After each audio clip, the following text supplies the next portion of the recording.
Hi everyone. मेरा नाम निशा है और मैं फिर से आपके साथ एक बार आई हूँ अपने चैनल में एक छोटी सी स्टोरी शेयर करने के लिए, जिसका टाइटल है केवल मूर्ख जाते हैं स्कूल। हम स्टोरी में देखेंगे और एक छोटी सी स्टोरी है जो शेयर करेंगे। इसमें एक मेन कैरेक्टर है जिसका नाम है सांभा।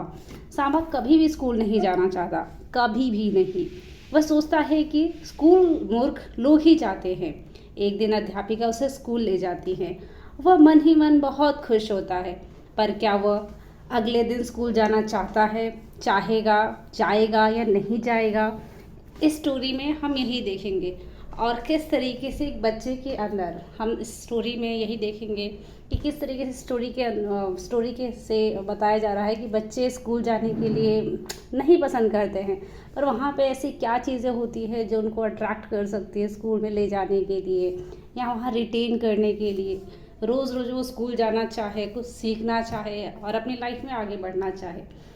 हम स्टोरी शुरू करेंगे और स्टोरी शुरू होती है कि स्कूल में एक नई अध्यापिका आई। सोनू खुले हुए किवाड़ से चिल्लाई, क्या तुम वहाँ चल रहे हो?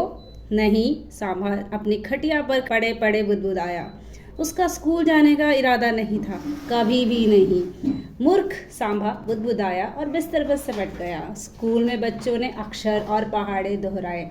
चंचल बच्चों को एक जगह टिक कर ना बैठने पर डांट पड़ी। सांभा को बाहर रहना पसंद था। कभी कभी वो अपने पिता की खेती में मदद करता था। ज़्यादातर वो पेड़ों से फल तोड़ता और गिरे हुए फलों को इकट्ठा करता रहता।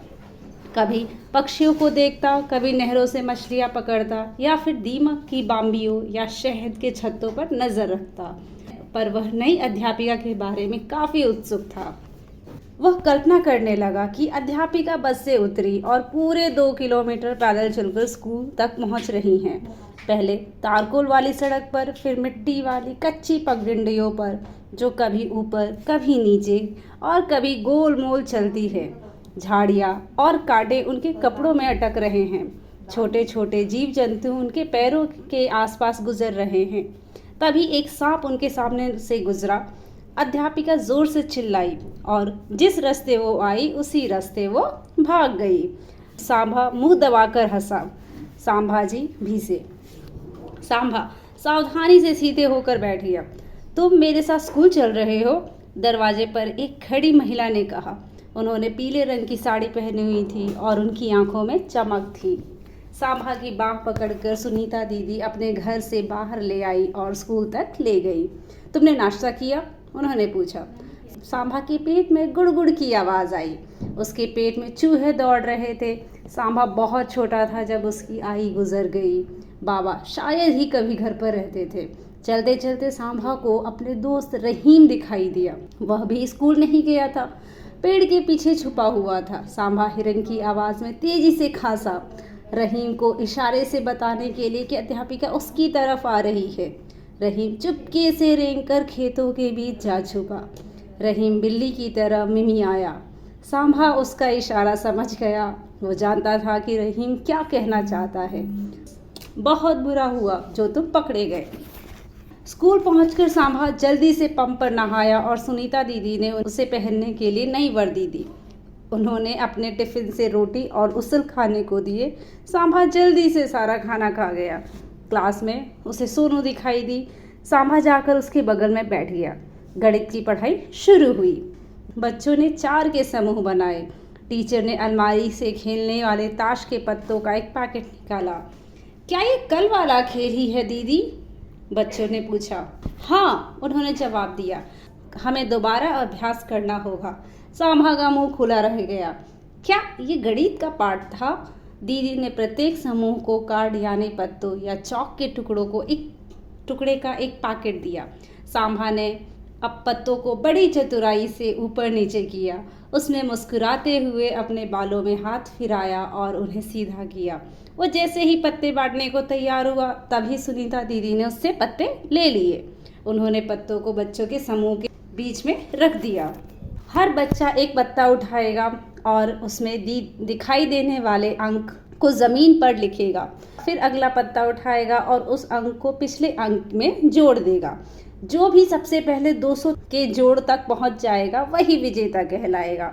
जब हर एक बच्चा अपने अंकों को जोड़े तो दूसरे बच्चे ये ज़रूर ध्यान में रखें कि उसका जोड़ सही है या नहीं। बेईमानी मत करना। खेल शुरू हुआ। सांभा ने गलतियां की पर उसने दूसरों की भी गलतियां पकड़ी, यहाँ तक कि उसने चतुर वनीता को भी बेईमानी करते हुए पकड़ लिया। सिर्फ मूर्ख ही जाते हैं। सांभा अगले दिन अपने बिस्तर पर करवट लेते हुए बड़बड़ाया। वनीता, रघु, सोनू और दूसरे कई बच्चे स्कूल की तरफ जा रहे थे। सूरज चढ़ आया था। सांभा ने धूप में आंखें मिचमिचाई और सोचने लगा कि अब सुनीता दीदी का आकर उसको स्कूल लेकर जाने का समय हो गया। पहले ही खेत में जाकर छिप जाता हूँ। वह जामुन के पेड़ के नीचे जाकर बैठा। उसे एक जोरदार लंबी सी सीटी सुनाई दी। उसने ऊपर देखा तो रहीम था। सांभा पेड़ पर चढ़ा, उसके बगल वाली डाली पर बैठ गया। उसे वहाँ से स्कूल नज़र आ रहा था। मुझे उस अध्यापिका से बच के रहना पड़ेगा, उसने रहीम को बताया। वह स्कूल के मैदान को देखता रहा और अपने आप को यह सोचने से रोक नहीं पाया कि भला सब बच्चे आज क्या कर रहे होंगे। एक हवाई जहाज उसके सिर के ऊपर से गुजरा। उसके पंख दोपहर की सूरज की रोशनी में चमक रहे थे। मैं हवाई जहाज उड़ाना सीखना चाहता हूँ, रहीम बोला। अगर मुझे कोई शिक्षक ये सिखा दे तो मैं स्कूल अवश्य जाऊँगा, पर सिर्फ मूर्ख, सांभा ने शुरू किया। जाते हैं स्कूल। रहीम ने मुस्कुराते हुए उसकी बात को पूरा किया। अगले दिन सांभा ने अपने आप को स्कूल की गेट पर पाया। दोपहर के भोजन की सुगंध उसे वहां तक ले आई थी। वो चुपके से बरामदे आ पहुंचा, एक प्लेट उठाई और सभी बच्चों के साथ दोपहर के भोजन की कतार में खड़ा हो गया। भोजन के पश्चात सभी ने मैदान में पकड़म पकड़ाई, लुका छुपी खेला। तभी कहीं दूर से कोई चिल्लाया, सांप सांप।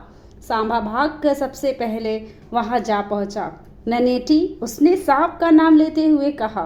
वह एक धारीदार कील बैग सांप था। सुनीता दीदी बच्चों की भीड़ से जूझती हुई सामने आई और सांभा के कंधों को पकड़ लिया। सावधान, उन्होंने चेतावनी दी। ये जहरीला नहीं है, सांभा ने कहा। उसने सांप की झाड़ी के तने से उठा लिया और आसानी से पकड़ लिया। बच्चों की भीड़ उसे करीब आ गई। इतना लंबा ननेटी मैंने इससे पहले कभी नहीं देखा। अरे ये तो अंदाजन आधा फुट ही लंबा है। क्या हम इसे गणित की कक्षा में नाप सकते हैं? सांभा ने पूछा। अगर तुम्हें पक्की जानकारी है कि यह सांप काटेगा नहीं और बिल्कुल सुरक्षित है, सिर्फ तभी।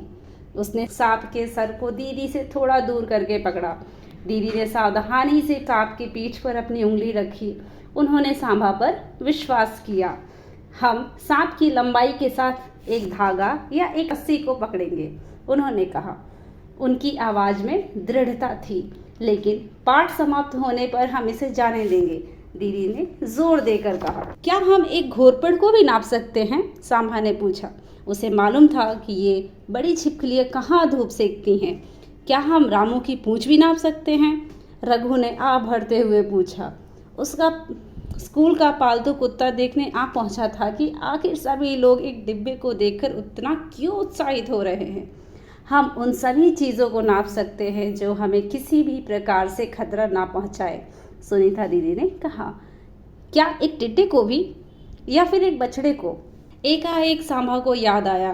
दीदी, रहीम जानवरों के बारे में सब कुछ जानता है, पर यह नहीं जानता कि उन्हें नापना कैसे है। उसे स्कूल आकर ये सीखना चाहिए। वह एक दिन हवाई जहाज उड़ाना चाहता है। रहीम कभी नहीं आएगा, वनीता ने मजाक उड़ाया। वह कहता है कि केवल मूर्ख जाए स्कूल। जाओ अपने दोस्त को ले आओ, दीदी ने कहा। सांभा की आंखों में चमक आ गई। वह थोड़ा शर्माते हुए मुस्कुराया और दौड़ पड़ा खोजने अपने दोस्त रहीम को। हमें इस स्टोरी में क्या सीखने को मिला?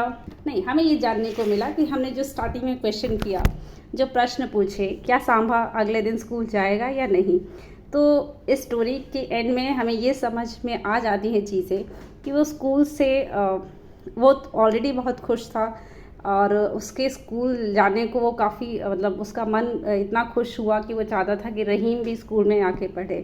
तो इस स्टोरी से तो यही पता चलता है कि आखिर में वो स्कूल गया, ना सिर्फ वो खुद गया बल्कि उसने अपने दोस्त रहीम को भी वो लेकर आना चाहा। सो यही है स्टोरी आज की। Thank you.